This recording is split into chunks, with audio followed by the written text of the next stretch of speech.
Hi everyone, this is अक्षांश। काफ़ी serious बात करनी है। रिजल्ट आया है आज और बहुत सारे बच्चे हैं जो फेल हो गए हैं। एज यूजल बहुत सारे बच्चे हैं जो फेल हो गए हैं। और अब क्या मैसेजेस आ रहे हैं कि सर शायद नहीं हो पाएगा, हमने हमारा बेस्ट दे लिया, थक चुके हैं, या हम फेल हो गए हैं, अब हमसे नहीं हो पाएगा। पेरेंट्स ने ऐसा ऐसा कुछ बोला है, सोच नहीं सकते हैं। या फिर पेरेंट्स, कई लोग तो ऐसे हैं जो स्पेशली फॉर गर्ल्स की एज ही शादी की हो गई है। फिर कई लड़के ऐसे हैं जिनको अब फाइनेंशियल प्रॉब्लम्स हो रही हैं तो जॉब करनी पड़ेगी, तो सर गिव अप कर देते हैं या नहीं हो पाया है। ओके, आप है ना खुद से, मैं आपसे एक सवाल पूछता हूँ, आप ऑनेस्टली खुद को खुद ही आंसर पूछ लेना आप, ठीक है? फिर आगे की डिस्कशन करेंगे। सवाल यह है कि क्या आपने अपना 100% दिया था क्या? मतलब ये आपका बेस्ट था क्या लाइफ का? मतलब आप इससे बेस्ट दे ही नहीं सकते। अगर आप ऐसा बोलते हो, आपको खुद पता हो, आप क्या क्या आपका ये बेस्ट था? मतलब ये आपका 100% था, इससे ऊपर आप कुछ नहीं कर सकते थे। ठीक है, पहला आंसर आता है नहीं, ये बेस्ट नहीं था, और भी करने की गुंजाइश थी, या और भी कर सकते थे। चाहे वो नंबर ऑफ आवर्स कम पड़े हों, पढ़ाई कम करी हो, या कहीं और जगह दिमाग लटका हुआ हो। ठीक है, चाहे दोस्तों में अटके हों, चाहे किसी प्यार मोहब्बत में अटके हों, किसी भी रीज़न से हम कहीं ना कहीं इंडल्ज थे, तो बेस्ट कर सकते थे। तो भैया जब बेस्ट कर सकते थे तो क्यों कह रहे हैं कि ये आपका फेलियर है? फेलियर तो तब होता है ना जब आपने अपना बेस्ट दे दिया और फिर भी पास नहीं हो पाए। ठीक है, मतलब फेलियर तो तब होता है, और वो भी एग्जाम का फेलियर, लाइफ का फेलियर। मैं तो आपको कहूंगा कि इसको एग्जाम का फेलियर भी मत मानो फिर, अगर आप बेस्ट ही नहीं दे पाए तो। जब आपका 100% था ही नहीं है, आपका बेस्ट वर्जन था ही नहीं, तो उसको कैसे मान रहे हो कि आप फेल हुए? ठीक है, तो अब हो गई गलती, गलती थी मतलब, ठीक है, हो गई गलती, अब हो जाती है। कोई अपन भगवान तो है नहीं जो अपन परफेक्ट हैं। अब हो गई गलती, कोई ऐसा भी नहीं है अब अगले साल एग्ज़ाम होगा।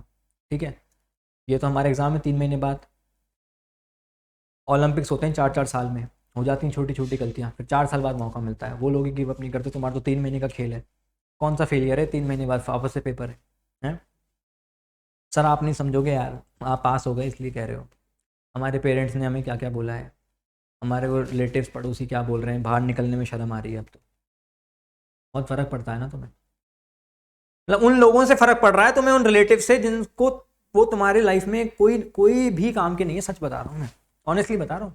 और मैं बता रहा हूँ, जो लोग पहली बार फेल हुए ना, पहली दूसरी बार, ये बढ़िया हुआ। पता है क्यों? तुम्हें रियलिटी पता चलेगी कि तुम्हारा कौन सगा है और कौन बेकार है, कौन तुम पे हंस रहा है और कौन तुम्हारा जेन्युइनली सपोर्टर है। एंड यू विल फाइंड कोई सपोर्टर नहीं है तुम्हारा। ऑल्दो 2-4 दिन तो पेरेंट्स भी सपोर्टर नहीं होंगे, थोड़े दिन बाद बनेंगे, है ना, बट एट द एंड वो होंगे तुम्हारे सपोर्टर, बाकी कोई नहीं होगा supporter. You will realise it. तो लाइफ का एक बहुत बड़ा लेसन सीख के जाओगे तुम। हर चीज़ का है ना, ऐसी कोई भी चीज़ ऐसी नहीं है कि सब कुछ बेकार ही करके जाए। बहुत चीज़ें होती हैं जो, हर बेकार चीज़ में भी कुछ ना कुछ अच्छा ही छुपी होती है। ठीक है, तो जो लोग सोच रहे हैं कि अपना बेस्ट वर्जन नहीं था, तो भाई अब बेस्ट वर्जन देना है, किसका इंतजार कर रहे हो? ठीक है, अब तो रोने का भी टाइम नहीं है। और मैं तो कह रहा हूँ, रोना ही का मन है ना, आज रो लो, कोई दिक्कत नहीं है। पर अकेले में रोना, किसी के सामने मत रोना, क्योंकि कमज़ोर नहीं है। कमज़ोर लोग किसी को भी नहीं पसंद। पता है, भगवान कृष्ण ने कहा है कि कर्म करो, फल की अपेक्षा मत करो, फल जरूर मिलेगा। अब ये नहीं कहा कि फल इमीडिएट मिलेगा, कब मिलेगा, बट फल मिलेगा, ये कहा है। तो आप जितने भी आपने एक एक मेहनत जो करी है ना आपने, सबका एफर्ट मिलेगा। अब किसी भी फॉर्म में मिले वो मिलेगा। पर गिव अप कर दिया ना, उससे बेकार कोई चीज नहीं। वो होता है ना कि एक पत्थर होता है, उसको अगर अपन को 100 बार हैमर से मारना है ना, तो 99 तक भी अगर आपने गिव अप कर दिया तो सारी मेहनत बेकार हो गई। लेकिन वो 100 अगर जब लगाया वो टूटा, तो सारी मेहनत सफल हो गई पुराने 100 हैमर्स की। ठीक है, तो अगर आपने 70 पे, 80 पे, 90 पे, 99 तक पे अगर गिव अप कर दिया, सब वेस्ट हो गया। तो आपने जितनी भी मेहनत की है ना, वो कभी भी काउंट नहीं होंगी। जरूरी नहीं सीए में आपको रिजल्ट तो किसी ना किसी फॉर्म में मिलेगा, ये तो श्योर है। वो कहते हैं लाइफ की बैलेंस शीट हमेशा इक्वल होती है, बोलते ना कि जिसके जितने पुण्य हैं उसको उस हिसाब से मिलेगा, जिसके जितने पाप हैं वो बैलेंस शीट हमेशा इक्वल होगी। तो जिसकी जितनी मेहनत है ना, उसको रिजल्ट तो मिलेगा।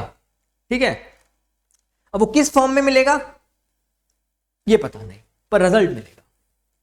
अब आपकी मेहनत थी, कुछ कमी रह गई, ठीक है, आपको लगता है कि आपका बेस्ट नहीं था, तो फेलियर तो हुआ ही नहीं किसी एंगल से, ठीक है। और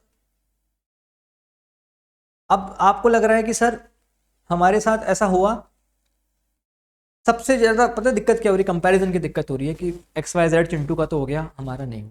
अरे हो गया तो हो गया, अब क्या करें, कर लेंगे हम भी। एट द एंड कुछ फर्क नहीं पड़ रहा। मैंने जितने भी सीए बन के आज सीए है ना, वो चाहे 18 अटेम्प्ट में बने हो, चाहे 8 में, चाहे पहले में, चाहे रैंक के साथ, सब वेल सेटल्ड है, ठीक है, सब अच्छा कर रहे हैं, कोई कमी नहीं है। कोई 2 लाख कम कमा रहा है, कोई 2 लाख ज़्यादा कमा रहा है, इससे ज़्यादा का कोई डिफरेंस नहीं है। रियलिटी बता रहा हूँ, आप चाहे अपने सीनियर से पूछ लेना, चाहे आप अपने ऑफिस के भैया आर्टिकल से पूछ लेना जो सीनियर पास आउट हो चुके हैं, अपने घर में देख लेना। आपके घर में भी कई ऐसे केसेस होंगे, 2 सीए हैं, एक फर्स्ट अटेम्प्ट में निकला हुआ, एक तीसरे अटेम्प्ट में निकला हुआ, आप दोनों के बीच में डिफरेंस देख लो। सीए बनने के बाद कितने साल हो गए, 5-6 साल हो गए, 4 साल हो गए, कोई डिफरेंस नहीं है ज़्यादा, कोई फर्क नहीं पड़ता।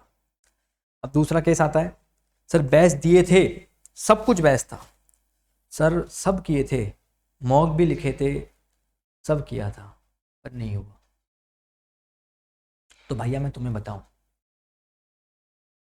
तुम्हारी कहीं ना कहीं पता है क्या दिक्कत है, कि आईसीआई जो तुमसे चाहता है ना, वो तुम नहीं दे पा रहे।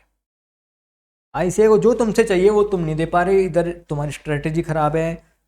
अब आईसीआई का क्या सेट पैटर्न है, हमने तो, अब जैसे आप लोगों ने मेरे मैराथन देखे होंगे, तो वो इसी स्टाइल में पढ़ाया है, उसी स्टाइल में पेपर आ रहा है, ठीक है, क्योंकि एक्सपीरियंस हो गया। अब मैं रिवीजन वीडियोस भी डालूंगा इसी चैनल पे, ठीक है, सब्सक्राइब भी कर लेना आप लोग इसी। अब मैं तो देखो, मैं आईआईटी की गारंटी ले सकता हूँ आपकी, गारंटी वर्ड बहुत लग छोटा रहा है, इतना छोटा सा वर्ड है गारंटी के। आपने लॉ तो पढ़े हो, गारंटी का मतलब क्या होता है, गारंटी का मतलब होता है कि 100% फेथ के साथ बोल रहा हूँ मैं आपको। वो कैसे हो रहा है, तो अभी जो रिजल्ट आया वो देखा मैंने, कितने बच्चों की लिस्ट डाल दूंगा मैं कल टेलीग्राम पे, पूरी लिस्ट डाल दूंगा बाय नेम, कि देखो भैया ये नंबर है, ये नाम है, पता चल जाएगा आपको। तो जब रिजल्ट आया तब पता चल पड़ा, ठीक है।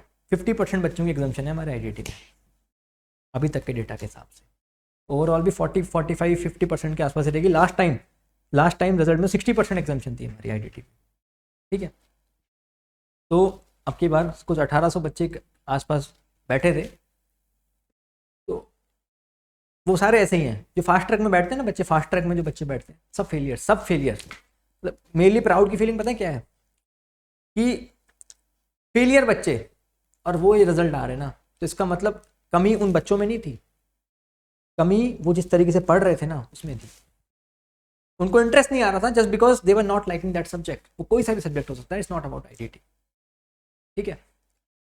तो आपको ये देखना रहेगा कि भाई अगर आपको लगता है कि आपको सब्जेक्ट पूरा आता है, ऐसी कोई दिक्कत नहीं है, बस आपकी मेहनत में कमी है तो फिर वो करो। आपको लगता है कि आपके कॉन्सेप्ट्स में कोई दिक्कत है, ठीक है, आपकी कॉन्सेप्ट सही नहीं है, आप बार बार पढ़ रहे हो लेकिन फिर भी नंबर नहीं आ रहे हैं, तो भैया क्लासेस लगाओ, किसी की भी लगाओ, समझो ना। क्योंकि अब आप सोचोगे सर वापस से 20,000 रुपये खर्च करेंगे, एक अटेम्प्ट का लॉस भी तो 6 लाख रुपये का हो रहा है, अपॉर्चुनिटी कॉस्ट, वो भी तो सोचो। तो हम वैसे भी सीए फाइनल के अंदर हैं, दिमाग है हमें। अब कई लोग ऐसे हैं सर गिव अप ही कर देते हैं, तो लाइफ का वर्स्ट डिसीजन होगा आपका गिव अप करना, ठीक है। गिव अप की जो फीलिंग होती है ना वो सबसे घटिया होती है, बाद में रिग्रेट होगा, आज नहीं होगा।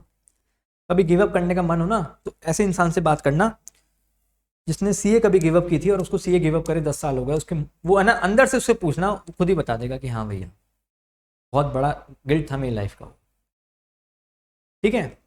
जिसका यूपीएससी का लास्ट अटेम्प्ट होता है ना और वो अब एग्जाम देने के लिए एलिजिबल नहीं होता, उसके दिल पे जो बीतती है वो उसको पता है, ठीक है। आपके तो 3 महीने बाद आपके पास तो क्या है, 3 महीने बाद फिर अपॉर्चुनिटी एग्जाम देने की, किस चीज का रिग्रेट है।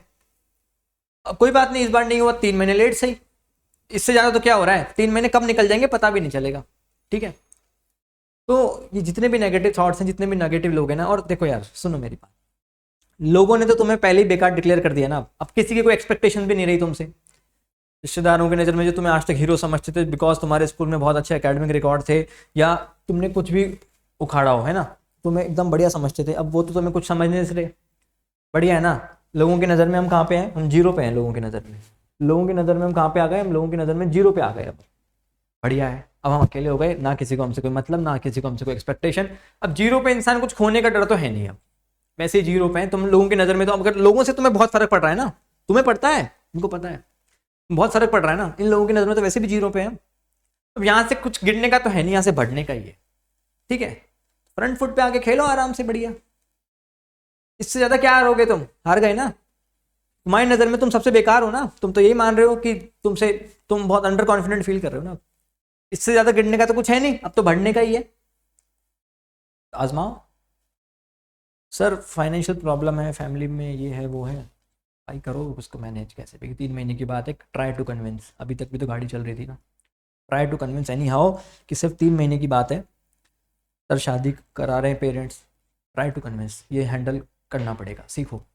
इट्स योर लाइफ, तो you should have the decision. और जितने भी पेरेंट्स भी अगर कोई इस वीडियो को देख रहे हैं ना, मैं आपको बोलूँगा कि रेस्पेक्टेड अंकल और आंटी, थिंग इज़ दैट, माना एज अ पेरेंट सबसे ज़्यादा परवाह अपने बच्चे की पेरेंट को ही होती है, लेकिन आप ये देखो कि इंडिया में 95% बच्चों की हालत ऐसी है, they are off the track.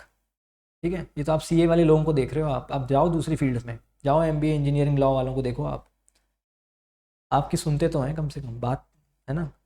तुम ये सुना रहे हो इनको सुबह से, कुछ भी बोल रहे हो, है ना, कम से कम पलट के आंसर तो नहीं कर रहे, चुपचाप सुन रहे हैं ना। You should be very much thankful to God कि इतने एग्ज़ाम ही तो हारा है, ऐसे बच्चे ज़िंदगी जीतते हैं। मतलब मैं इसको दुख है, रिग्रेट है इस चीज़ को कि हाँ नहीं हुआ। समझदार है, और क्या चाहिए। और समझदार है, लाइफ में सक्सेसफुल ही होगा। ठीक है, आज नहीं तो कल, और हर चीज़ का रिजल्ट मिलता है, हर चीज़ का रिजल्ट। ये कोई बीकॉम के पेपर नहीं देती है। और ठीक है ना, किसी से कंपैरिजन करना तो बहुत दुख की बात है यार। जो भी पेरेंट्स भी हैं, हो सकता है ना उनसे भी ऊपर कोई लाइफ में हो, उनके भी टाइम कितने लोग पढ़ते होंगे, तो उनसे भी लाइफ में, तो ये तो लाइफ हर किसी से कोई ना कोई ऊपर होता ही है यार, हर किसी से कोई ना कोई ऊपर होता है। मोदी जी से भी ऊपर कोई है ना। ठीक है, कोई ना कोई, हर किसी से कोई ना कोई ऊपर होता है। तो आप अगर ये फीलिंग रख रहे हो या कि भाई मैं किसी काम का नहीं हूँ, अब तो कुछ नहीं हो सकता, मेरा पास्ट में मैं इतना अच्छा था, पास्ट से खुद को कंपैरिजन कर रहे हो, भाई सीए फाइनल के पेपर दे रहे हो, जो भी कमियां हैं उनको निकालो, और 3 महीने बाद एग्जाम है, इतनी अच्छी अपॉर्चुनिटी है। हम लोग तो है ही ना हमेशा। मैं आपको एक चीज़ अश्योर कर रहा हूँ, for IDT I will always be there. ठीक है, मैं लास्ट 4 अटैम्प्ट से मैराथन ले रहा हूँ। ठीक है, और आप लोग हमेशा देखते हो, इतना प्यार देते हो, एंड आई एश्योर यू, ठीक है, कि I will always be there. But मेरे डिस्क्रिप्शन बॉक्स में सारी डिटेल्स भी हैं, आप देख सकते हैं। ठीक है, किसी को कुछ काम हो, डाउट हो, कुछ पूछना हो, I am always there. But यार ये थॉट निकाल लो गिव अप वाला। तो अब जो टाइटल था ना, व्हाट टू डू नाउ, कुछ नहीं करना है, कल से पढ़ना है। सुबह उठते ही शेड्यूल बना लो कि भाई 12-13 घंटे थ्योरी चैप्टर्स पर, थ्योरी पे थोड़ा स्पेशल ध्यान दो, है ना, चाहे सीएमपी की थ्योरी हो, चाहे ऑडिट लॉ की थ्योरी हो, रोज़ थ्योरी को 2 से 3 घंटा दो, है ना। रिविजन्स पे ज़्यादा से ज़्यादा फोकस करो, हो जाएगा इस बार। इंसान है, गलतियाँ होती हैं, हो गई गलती, कोई बड़ी बात नहीं। ठीक है, कोई ऐसी गलती नहीं है जो सुधारी ना जा सके, सही हो जाएगा। Trust yourself. ठीक है, चलो, don't be sad now, bye bye, take care.